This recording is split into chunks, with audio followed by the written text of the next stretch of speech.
Hello everyone, आज हम basically DBMS का एक बहुत ही इंपॉर्टेंट कंसेप्ट समझने वाले हैं, डीकम्पोजिशन। ओके, तो ये होता क्या है, इसको हम एकदम आसान सी भाषा में समझेंगे। ओके, सो बेसिकली ये टॉपिक आपको डायरेक्टली नॉर्मलाइजेशन, एग्जाम क्वेश्चंस और डेटाबेस डिज़ाइन से रिलेटेड होगा। ओके, तो इसको थोड़ा ध्यान से देखिए। ओके, सबसे पहले what is decomposition in DBMS? Okay, see, decomposition in DBMS is the process of breaking a single table into multiple smaller tables. Okay, so it is done to reduce redundancy and avoid data anomalies. Okay, see, decomposition का actual में मतलब होता है कि like एक बड़ी table को छोटी छोटी अलग अलग टेबल्स में तोड़ देना, डिवाइड करना। ओके, सो बेसिकली हमें इसलिए करते हैं ताकि डेटा रिपीट ना हो, डेटाबेस हमारा क्लीन रहे और जो एरर्स होते हैं ना वो अवॉइड हो सके।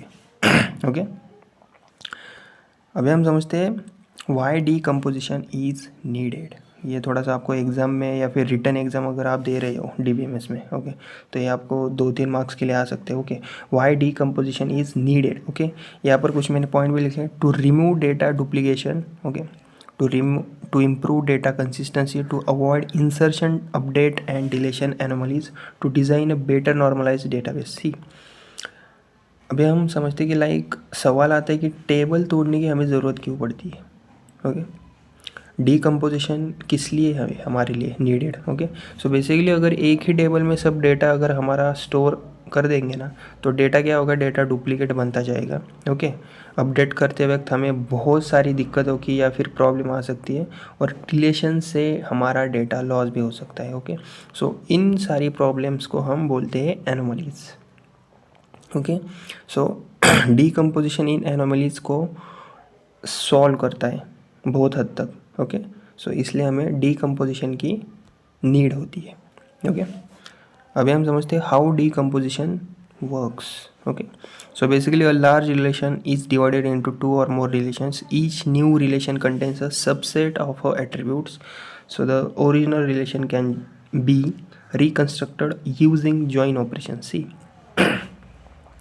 डीकम्पोजिशन में हम एक्चुअल में वर्क क्या करते हैं। ओके, सबसे पहले पॉइंट है, एक लार्ज रिलेशन लेते हैं हम, उसको लॉजिकली स्प्लिट कर देते हैं, अलग कर देते हैं और हर नई न्यू टेबल में उससे रिलेटेड एट्रीब्यूट्स हम ऐड कर देते हैं, रखते हैं। ओके, और ज़रूरत पड़ने पर हम क्या करते हैं, हम टेबल्स को ज्वाइन कर देते हैं। ओके, और ज्वाइन करके ओरिजिनल डेटा वापस भी हम ला सकते हैं। ओके, अभी हम समझते हैं types of decomposition in DBMS. ये थोड़ा सा इंपॉर्टेंट है। ओके, ये आपको आ भी सकता है एग्जाम में। पहला है लॉसलेस डीकम्पोजिशन। ओके, सो लॉसलेस डीकम्पोजिशन का सिंपल सा मतलब होता है कोई भी डेटा लॉस नहीं होता इसमें।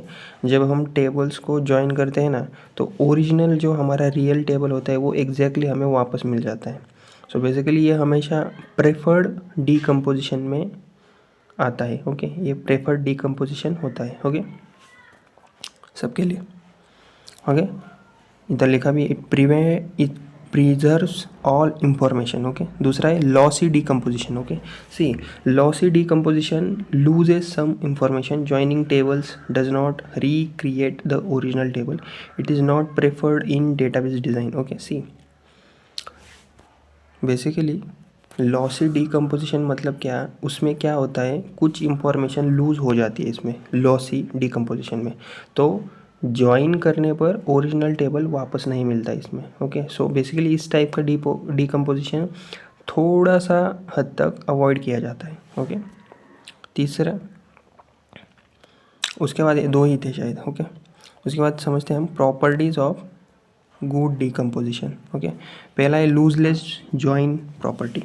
सी, बेसिकली एक अच्छा डीकम्पोजिशन बेसिकली दो चीज़ों को फॉलो करता है। पहला है लूजलेस ज्वाइन प्रॉपर्टी और दूसरा है डिपेंडेंसी प्रिजर्वेशन। ओके, तो लूजलेस ज्वाइन प्रॉपर्टी मतलब क्या, डेटा लॉस नहीं होना चाहिए इसमें, और दूसरा क्या है, डिपेंडेंसी प्रिजर्वेशन मतलब क्या, बेसिकली फंक्शनल डिपेंडेंसी सेफ रहनी चाहिए एकदम। ओके, कहीं जानी नहीं चाहिए। ओके, सी, अभी हम देखते हैं एक एग्जांपल भी देखते हैं। Okay, example of decomposition. Okay, see, basically हमारा ओरिजिनल टेबल में हम क्या ऐड कर सकते हैं। सी, स्टूडेंट आईडी होगा, स्टूडेंट नेम होगा, कोर्स आईडी होगा, कोर्स का नेम होगा। ओके, तो इसको हम डीकम्पोजिशन करेंगे। तो डीकम्पोजिशन के बाद क्या होगा, स्टूडेंट टेबल बनेगा एक और कोर्स टेबल बनेगा, बस 2 ही टेबल बनेंगे। तो इससे डेटा रिपीट होना हमारा बंद हो जाएगा। ओके, अभी हम समझते हैं एडवांटेजेस ऑफ डीकम्पोजिशन। ये थोड़ा सा इंपॉर्टेंट है। ओके, इसको ध्यान से देखिए, ज़्यादा कुछ नहीं है इसमें। सी 3-4 ही पॉइंट आपको याद रखने हैं। ओके, एडवांटेजेस क्या है डीकम्पोजिशन के, पहला तो है रिडंडेंसी कम होती है, डेटा कंसिस्टेंसी इंप्रूव होती है, डेटाबेस मेंटेन करना इजी होता है और नॉर्मलाइजेशन प्रॉपरली हमारा फॉलो हो जाता है। ओके, उसके बाद है disadvantages of decomposition. Okay, basically इसके थोड़े से डिसएडवांटेजेस है। ओके, जैसे कि टेबल्स ज़्यादा हो जाती है और जॉइन ऑपरेशंस थोड़े से ज़्यादा लगते हैं और क्वेरीज थोड़ी कॉम्प्लेक्स हो सकती है। ओके, किन किन चीज़ों में। ओके, तो बेसिकली कंक्लूजन यही है, decomposition is a core concept of normalization. It helps in creating a clean and efficient database design. मतलब कि डीकम्पोजिशन डीबीएमएस का एक फाउंडेशन कंसेप्ट है। ओके, सो बेसिकली अगर आप डीबीएमएस सही से पढ़ना चाहते हो, समझना चाहते हो, ओके, तो डीकम्पोजिशन आपका क्लियर होना थोड़ा सा ज़रूरी है। ओके, तो अगर आपको वीडियो मेरा थोड़ा सा भी हेल्पफुल लगा हो तो लाइक, शेयर और सब्सक्राइब ज़रूर कीजिए। Thank you.